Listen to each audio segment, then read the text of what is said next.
देखो बाबू, जितना हलवा इंडिया वाले समझ के बैठे हैं कि इंडिया वर्सेस न्यूजीलैंड मैच होने वाला है, उतना आसान है नहीं इंडिया वर्सेस न्यूजीलैंड।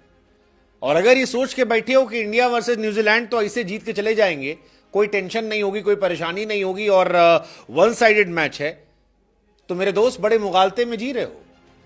हाँ, इतिहास से लेकर वर्तमान ये कहता है कि क्रिकेट में ओवर कॉन्फिडेंस अच्छा नहीं होता और इंडिया का तो इतिहास भी अच्छा नहीं है।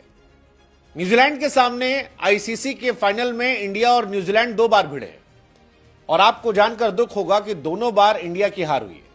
पहली बार स्टीफन फ्लेमिंग के जमाने में इंडिया की हार हुई थी, इंडिया चैंपियंस ट्रॉफी हारी थी, और दूसरी बार केन विलियमसन के जमाने में इंडिया की हार हुई थी। अब न्यूजीलैंड जो है वो दुनिया की बाकी टीमों के सामने 4 बार फाइनल खेली है, वहां वो हारी है, लेकिन इंडिया के सामने 2 बार वो जीत कर गई है। और जिस तरह से न्यूजीलैंड ने साउथ अफ्रीका को पटका है, जिस तरह से रचिन रविंद्र, केन विलियमसन या फिलिप्स का बल्ला चला है, वो भाई साहब परेशान करने वाला है। इंडिया को एक्चुअली में इंडियन से ही खतरा है, क्योंकि रचिन रविंद्र किसी भी दिन आपका दिन खराब कर सकता है। बाकी काम जो है वो मैट हेनरी, सैंटनर और उनके ब्रेसवेल जैसे गेंदबाज कर सकते हैं। तो अगर आप इस मुगालते में जी रहे हैं कि इंडिया आसानी से जीत जाएगी, तो बड़ा नुकसानदायक हो सकता है। हाँ, यह सच है कि इंडिया को एडवांटेज है, लेकिन बड़ी बात यह कि सब जानते हैं, सबको पता है कि इंडिया किस टेम्पो पे खेल रही है। इंडिया 4 स्पिनर खिलाएगी, ये आप भी जानते हो, ये हम भी जानते हैं। इंडिया की ओपनिंग जोड़ी तेज खेलने की कोशिश करेगी, ये आप भी जानते हो, ये हम भी जानते हैं। अब प्रॉब्लम ये बात न्यूजीलैंड वाले भी जानते हैं, और अगर न्यूजीलैंड वाला भी ये बात जानता है तो फिर क्या होगा गुरु? समस्या तो होगी ना। यही हम कह रहे हैं कि इतना आसान नहीं है। 2019 के वर्ल्ड कप के सेमीफाइनल में भी न्यूजीलैंड ने हमें बाहर करवाया था। 2023 ओडीआई वर्ल्ड कप में हालांकि हमने उनको बाहर करा दिया था, लेकिन अगर इतिहास में देखें तो 2023 के वर्ल्ड कप में हमने ऑस्ट्रेलिया को ग्रुप स्टेज में हराया था, लेकिन जब हम फाइनल खेलने गए थे तो ऑस्ट्रेलिया ने पटक दिया था। इस बार भी हमने न्यूजीलैंड को ग्रुप स्टेज में हराया है। दोनों टीम के पास मौका है रिवेंज लेने का। कीवी अब तक 2 आईसीसी इवेंट जीते हैं, एक स्टीफन फ्लेमिंग के जमाने में, एक विलियमसन के जमाने में। सैंटनर का तीसरा जिताएंगे, ये देखने वाली बात होगी।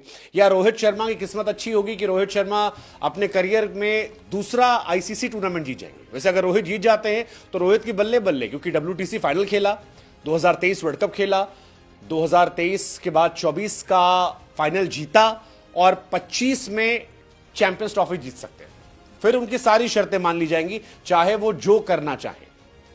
ये कहानी है, लेकिन अब यही कहानी है कि क्या होगा यहां से, मतलब क्या होगा यहां से।